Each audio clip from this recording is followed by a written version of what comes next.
22 நாளாக மார்கழி மகோத்சவம் நமது ஆலயத்தில் வெகு விமர்சையாக நடந்து கொண்டிருக்கிறது.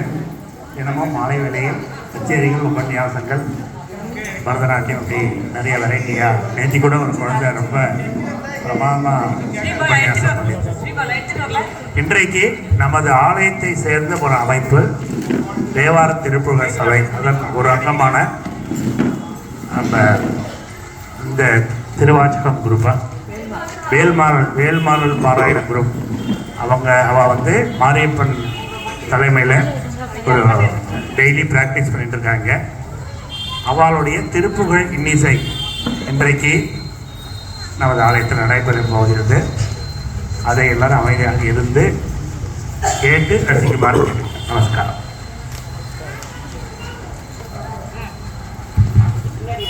सिद्धि बुद्धि विनायक मूर्ति के जय। नम पार्वती बदैये தென்னாடுடைய சிவனே போற்றி, வெற்றிவேல் முருகனுக்கு. நமது நங்கநல்லூர் தரவலிங்கேஸ்வரர் ஆலயத்தில் மயிலாப்பூரில் நடைபெறுவதை போல ஒவ்வொரு நிகழ்ச்சிகளையும் மிக அருமையாக இங்கே நமது நிர்வாகம் நடத்தி கொண்டிருக்கிறது. சென்ற 3 ஆண்டுகளாக மார்கழி உற்சவ விழா மிக சிறப்பாக இங்கே நடைபெற்றுக் கொண்டிருக்கிறது. அந்த வகையில் இன்றைய தினம் தேவார திருப்புகழ் சபையின் சார்பாக எங்களது வேல்மாறல் பாராயண குழுவினர் திருப்புகழ் இன்னிசை அதனுடைய விளக்கம் நடத்த இருக்கின்றோம். ஆன்மீக பெரியவர்கள் இருந்து எங்களை வழிநடத்தி செல்லுமாறு அன்போடு கேட்டுக்கொண்டு நிகழ்ச்சியின் தொடக்கமாக செல்வி உமா சங்கரி அவர்கள் வரவேற்புரை ஆற்றுகிறார். அதன் பேர் நிகழ்ச்சி தொடங்குகிறார்.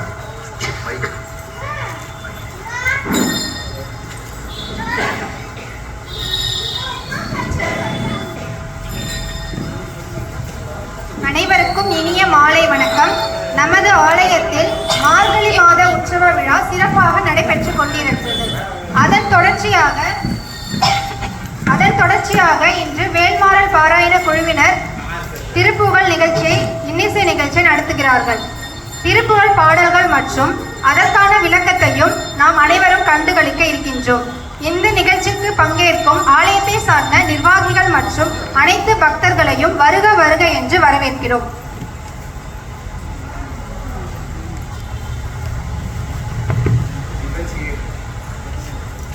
நிகழ்ச்சியின் தொடக்கமாக விநாயகர் வணக்கம். அனைவருக்கும் வணக்கம். முதல் படியாக எல்லாம் வல்ல முருகப்பெருமானை வணங்கி எங்களின் குருவான திரு பெண்ணை மாரியப்பண்ணையா அவர்களுக்கு எங்கள் முதல் அவருடைய ஆசையுடனும் எங்கள் திருப்புகளின் குரு திரு மணி ஐயா அவர்களின் ஆசையுடனும் இன்றைய தினம் நாங்கள் வேட்பாளர் குழுவினர் வந்து திருப்புகழ் பாராயண நிகழ்ச்சி நடத்த உள்ளோம்.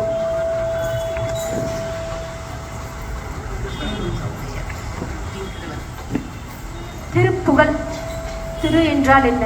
செல்வம் அல்லது யாரை பற்றியது? குகனை பற்றியது. திருப்புகழ் என்று சொன்னாலே கூடவே ஒரு பெயரையும் நாம் சேர்த்து சொல்ல வேண்டும்.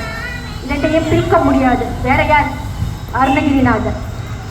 அருணகிரிநாதருக்கு அப்படியே முருகன் மேல் மற்றும் அப்படி அதீத பக்தி, அவரின் அதீத பக்தியின் வெளிப்பாடுதான் திருப்புகழ். ஏன் என்ன நமக்கு கதை என்றால், அருணகிரிநாதர் உயிர் பிரியும் தருவாயில் முருகப்பெருமான் அவர் தோன்றி காட்சி அளித்ததாகவும் பின்பு கனவிலும் நினைவிலும் தோன்றி அருள் பாவித்ததாக நமக்கு நம்பிக்கை. அவரின் அதீத பக்தியின் வெளிப்பாடே திருப்புகழ். திருப்புகழ் அருணகிரிநாதர் வாழ்ந்த காலங்கள் என்று பார்த்தீங்கன்னா 14ஆம் நூற்றாண்டு. கேட்கறதுக்கு எப்படி இருக்கு? 14ஆம் நூற்றாண்டில் அவரின் தமிழ் புலமை சொல்லி அடங்காது. அதே போல் அவர் என்ன பாடினார் முருகனை பற்றி? முருகனின் சாராம்சங்கள் அனைத்தையும் பாடினார். எப்படி? அவரின் பக்தியின் மூலமாக முருகனை பற்றி அனைத்து அம்சங்களையும், வீரம், அறிவு, அன்பு, காதல் அனைத்தையும் அனைத்து சாராம்சங்களையும் எப்படி சொல்ல முடியும்? எத்தனை பாடல்கள் எழுத வேண்டும்? அப்படி பார்க்கையில் அவர் 1307 பாடல்களை நமக்காக அருளி சென்றிருக்கிறார் அருணகிரிநாதர். கடலளவு இல்லையா? கடலளவு பாடல்களிலிருந்து கையளவை என்று நாம் உங்கள் முன்னால் நிகழ்த்த உள்ளோம். பாடப்போவதென்னமோ முருகனை பற்றி என்றாலும் என்றைக்கும் நம் முதல் வணக்கம் விநாயகனுக்கே என்பதால் விநாயகர் துதியுடன் எங்கள் குழுவினர் இப்போது ஆரம்பிக்க உள்ளது. விநாயகர் துதி.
விநாயகர் பாட்டுக்கு மட்டும் நான் விளக்கம் தர முயற்சிக்கிறேன் என்று என் குருநாதர் மாரியப்பன் ஐயா உடனே ஒற்றுக்கொண்டார்.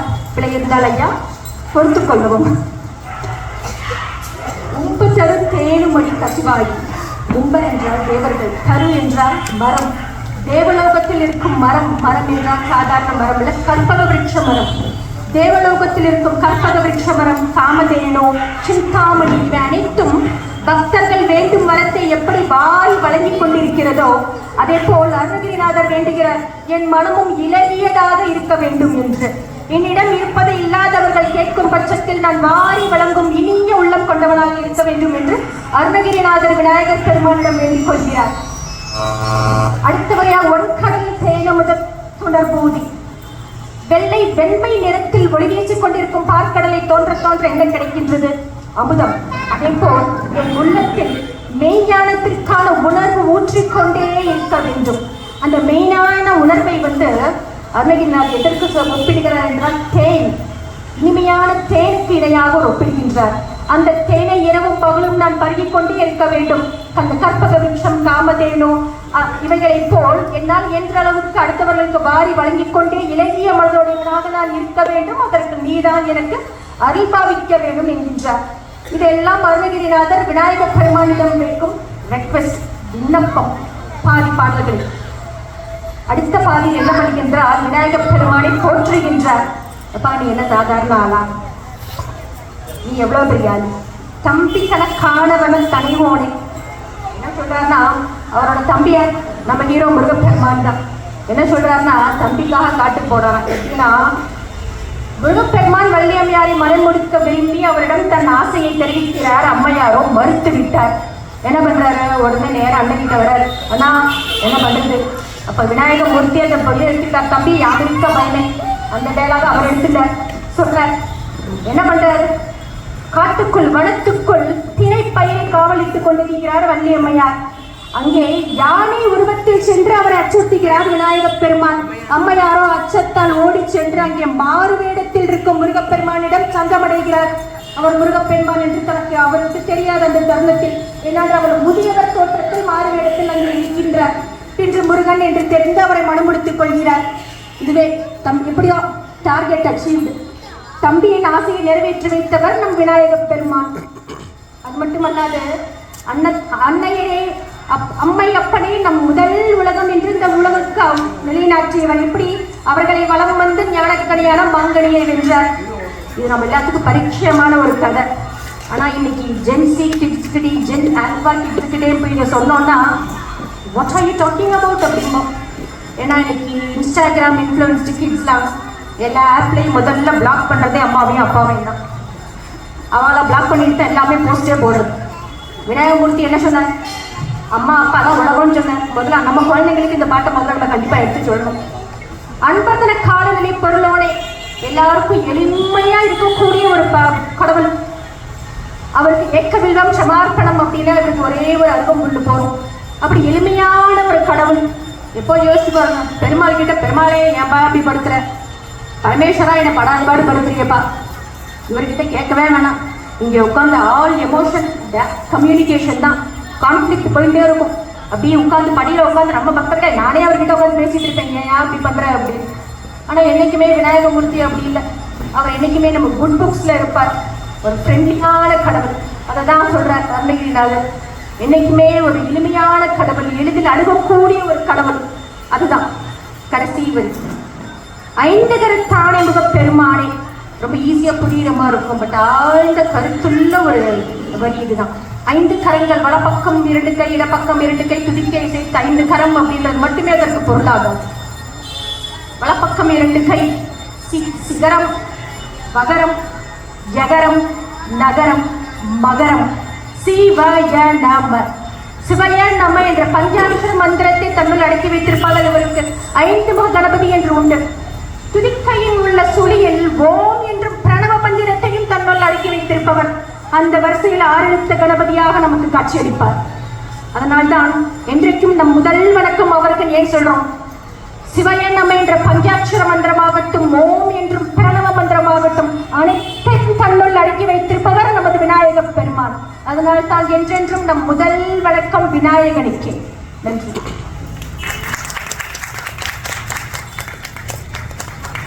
அருமையாக விநாயகப் பெருமானை பற்றி விளக்க உரை ஆற்றியிருக்கிறார் திருமதி ரமணி அவர்கள். நீங்க சொல்லும் பொழுது அந்த உள்ளம் கசிந்து அப்படிங்கிற சொல்லும் பொழுது எனக்கு ஒரு சம்பவம் ஞாபகத்துக்கு வருது. அதாவது நம்ம ஒரு அருமையான ஒரு பாடலை கேட்டு ரசிச்சிருக்கிறோம். டி.எம். சௌந்தரராஜன் பாடியது. உள்ளம் முருகுதையா முருகா முன்னணி காங்கையிலே. இந்த பாடல் பிறந்த கதையை இப்ப நான் சொல்ல போறேன். டிஎம்எஸ் பழனியில ஒரு லாட்ஜில் தங்கி இருக்கிறார். அங்க அந்த ரூம் சர்வீஸ் பண்ற பாய் இந்த பாட்டலை பாடிட்டு இருக்கிறான். அவன் எப்படி பாடுறான்னா, உள்ளம் முருகுதடா முருகா உள்ளம் முருகுதடா அப்படின்னு பாடுறான். அந்த வரிகள்லாம் அவனுக்கு பிடிச்சி போச்சு. அவனை கூப்பிட்டு கேட்கிறாரு, தம்பி இந்த பாடலை யார்கிட்ட கத்துக்கிட்டேங்கிறாரு. யாரு பாடினா எனக்கு தெரியாதுங்க, காது வழி வந்த செய்தி நான் பாடுறேன் அப்படின்னா. உடனே அவனை உட்கார வச்சு அந்த வரிகள் எல்லாம் அவன்கிட்ட கேட்டு குறிச்சு வச்சுக்கிட்டு உள்ளம் உருகுதடா அப்படிங்கிறத உள்ளம் உருகுதையா அப்படின்னு டிஎம்எஸ் பாடி அது வேர்ல்டு ஃபேமஸ் ஆயிடுச்சு. கடைசி வரைக்கும் அந்த பாடலை பாடியது யாருன்னு அவருக்கு தெரியாது. இந்த நிலைமையில காஞ்சிபுரத்துல ஒரு அம்மையார் பித்து பிடித்த நிலையில காஞ்சிபுரத்துல பெரியவரை பார்க்க வந்திருக்காங்க. அப்போ அங்க இருக்கிற மருத்துவ சிப்பந்திகள் எல்லாம் அந்த அம்மாவுடைய கோலத்தை பார்த்து அவங்கள வெளியில போங்கன்னு சொல்லும்போது மகா பெரியவா எல்லாரையும் சமாதானப்படுத்தி இந்த அம்மாவை கூப்பிட்டு அந்த அம்மா பிரசாதம் கொடுத்து, அந்த அம்மா யாரு அப்படின்னா இந்த அம்மா தான் முருகன் மேல நூற்றுக்கணக்கான ஆயிரக்கணக்கான பாடலை பாடிய முத்து பேச்சு அப்படின்னு அம்மா சொல்றார்.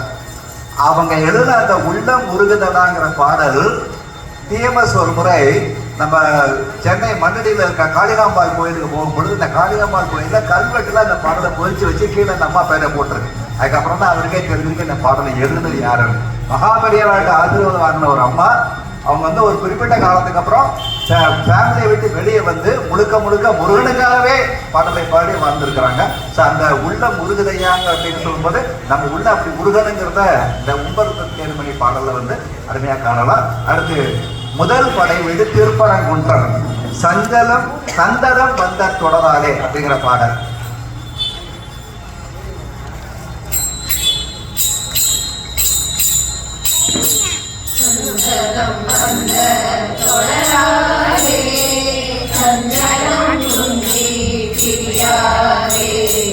சந்தனம் வந்த தொடராலே சஞ்சலம் துஞ்சி கிரியாரே கந்தனின் பெற்றோற்று உமைதானும் கண்டு கொண்டான் போட்டிடுவேனோ கந்தனின் பெற்றோற்று உமைதானும் கண்டு கொண்டான் போட்டிடுவேனோ தந்தையின் கொம்பை புனரோ சங்கரன் பங்கீர் சிவைபாரா தந்தையின் கொம்பை புனரோடே சங்கரன் பங்கீர் சிவைபாரா செந்திலம் கண்ணீர் கதிரேரா செம்பரம் குன்றில் பெருமாளே செந்திலம் கண்ணீர் கதிரேரா செம்பரம் குன்றில் பெருமாளே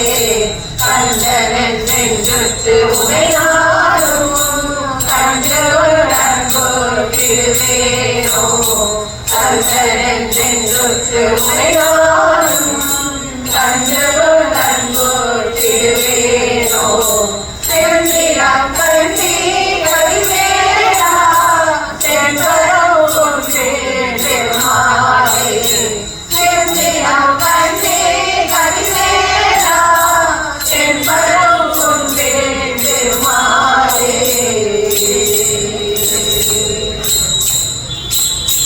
பாபா முருகா படிவேலா பாபா முருகா எனக்கா முருகா பாபா முருகா படிவேலா பாபா முருகா எனக்கா முருகா பாபா முருகா படிவேலா பாபா முருகா எனக்கா முருகா பாபா முருகா படிவேலா பாபா முருகா எனக்கா முருகா பாபா முருகா படிவேலா பாபா முருகா எனக்கா முருகா வேலுக்கே அரோகரா.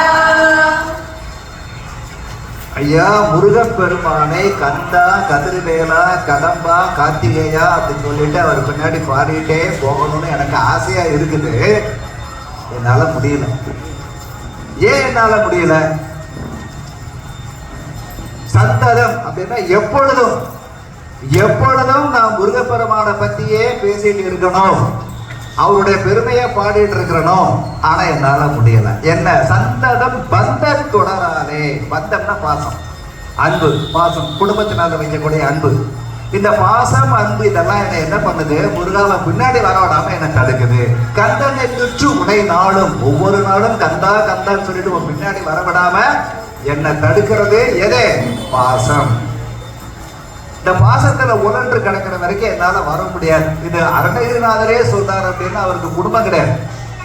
திருமணம் செய்து மனைவி அவர் விட்டு பிரிஞ்சு போயிட்டாங்க. ஆனா அவரே சொல்றாருன்னா நம்மள மாதிரி சாதாரண மக்களுக்கு எப்படி இருக்கும்? அப்போ கந்தன் வென்றுற்று உழைனாலும் கண்டு கொண்டு அன்புச்சு இடுவேனோ. ஐயா உன் மேல அன்பு செலுத்தி நான் என்னால வந்து பண்ண முடியல. ஏன் முடியல? எனக்கு குடும்ப சூழ்நிலை, என்னோட ஃபேமிலியை பார்க்கணும், என்னால வர முடியல. ஆனாலும் நான் வரணும், என்னை நீ வர வைக்கணும் அப்படிங்கிறாரு. அது எப்படி சொல்றாருன்னா, தந்தியின் கொம்பை புணர்வோனே. தந்தின்னா யானை, ஐராவதம் அப்படிங்கிற யானை. இந்த ஐராவதம்ங்கிற யானை வளர்த்த கொடி அப்படின்னா தெய்வ யானை. இந்த தெய்வ யானையின் மணவாளனே, தந்தியின் கொம்பை புணர்வோனே, சங்கரன் பங்கில் சிவைபாலா. சங்கரனோட பங்கு வைக்கிறது யாரு? அன்னை உமாதேவி. உமையொரு பாகம் அப்படிம்பாங்க. மாதொரு பாகன் அப்படிவாங்க. இடது பக்கத்துல அம்பிகைக்கு இடம் கொடுத்தவர் சிவபெருமான். அந்த உமையினுடைய மகனே செந்திலம் கண்டி கதிர்வேலா. 2 கோயிலை வந்து ரொம்ப இம்பார்ட்டண்டா சொல்றாங்க. ஒண்ணு திருச்செந்தூர், இன்னொன்னு இலங்கையில் இருக்கக்கூடிய கண்டி. அந்த கண்டிங்கிற ஆலயமும் இந்த திருச்செந்தூர் ஆலயமும் முருகப்பெருமானுக்கு மிக மிக மிக பிடித்தமான ஒரு பதியாகும். எல்லாருமே பார்த்துருக்கோம், ஆனா இப்போ அப்படி பார்க்க முடியல. எனக்கு தெரிஞ்சு நான் வந்து நெல்லை மாவட்டத்துக்காரன்னா எப்பதான் நினைக்கிறோமோ கோயிலுக்கு போடுவோம், முருகனை போய் பார்த்துக்கிட்டு இருப்போம். இவன் போனா கூட பார்க்க முடியல, அந்த அளவு ஒரு ரொம்ப கூட்டம் அதிகமாச்சு, கமர்ஷியல் ஆகி போச்சு. இப்போ பார்க்க முடியல. ஒரு 4-5 வாட்டி சுற்றி வந்து பார்த்துட்டு இருக்கோம் கோவில. ஒரு இடம் போவோம், கடலில் குளிப்போம், மறுத்து கோயிலுக்கு போவோம், கடலில் குளிப்போம். இப்போ அந்த மாதிரி பண்ண முடியல, அவ்வளவு கூட்டம் அதிகமாக போச்சு. ஆனால் அந்த அளவு திருச்செந்தூர் பதி வந்து ரொம்ப ரொம்ப முக்கியமான ஒரு விசேஷமான பதியாகும். அந்த திருச்செந்தூர்ல தான் வந்து சூரசம்ஹாரம் நடந்தது அப்படின்னு சொல்லிட்டு இருக்காங்க. ஆனா ஆக்சுவலா அது உண்மை கிடையாது. திருச்செந்தூர் வந்து ஒரு படை வீடு. சூரசம்ஹாரம் நடந்த இடம் வந்து மகேந்திரபுரி அப்படிங்கிற கடலுக்கு உள்ளே இருக்கக்கூடிய பட்டணம். அங்க போர் புரிந்து அவர் வந்து ரெஸ்ட் எடுக்கிறதுக்காக வந்து தங்கின இடம் தான் திருச்செந்தூர். அதே போல தன்னுடைய கோபத்தை தணிப்பதற்காக வந்து தங்கிய இடம் தான் திருக்கணிகை மலை. திருச்செந்தூர் வந்து போர் நடந்த இடம் இல்லை, ஆனா போர் முடிஞ்சதுக்கு அப்புறம் தங்கிய படை வீடு அப்படிங்கிறதுனால திருச்செந்தூர் கந்த சஷ்டி வந்து ரொம்ப ஃபேமஸ் ஆயிடுச்சு. செந்திலம் கண்டி கதிர்வேலா தென்பரம் குன்றில் பெருமானே. திருப்பரங்குன்றத்திலே வாழ்ந்து எங்களுக்கெல்லாம் அருள் பாலிக்கக்கூடிய முருகப்பெருமானே, பின்னாடி வரணும்னு ஆசை, கொஞ்சம் எக்ஸசைஸ் பண்ணிக்கோ, கடமைகள்லாம் முடிச்சுட்டு பின்னாடியே நான் வந்துடுறேன். 6 மணிமே 6 அப்படின்ட்டு பாருங்க மாதிரி பின்னாடியே நான் வந்துடுறேன்னு அருணகிரிநாதர் சொல்ற மாதிரி எனக்காகவும் மக்களுக்காகவும் இந்த பாடலை அவர் அழகாக பாடியிருக்கிறார். நன்றி.